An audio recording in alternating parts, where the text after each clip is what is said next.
Hey, and welcome to the channel. If you've got a Grand Dam or a Cavalier, or even a Sunbird, you might want to pay attention. This Grand Dam has almost 82,000 miles on it. One day, just go in the grocery store, right after you put a new radiator and a heater core in it. 200 miles later, come out, turn the key, nothing happens. Okay. You turn it back, try starting again. Well, then it keeps cranking. It don't want to stop. And the problem is this little part on your ignition. As you see, it burned up pretty good.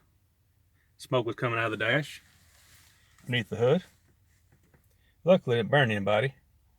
Right now, I'm checking all the wiring, make sure it's all good. So if I find anything else I can put on here, I'll give you an update if I find anything else wrong.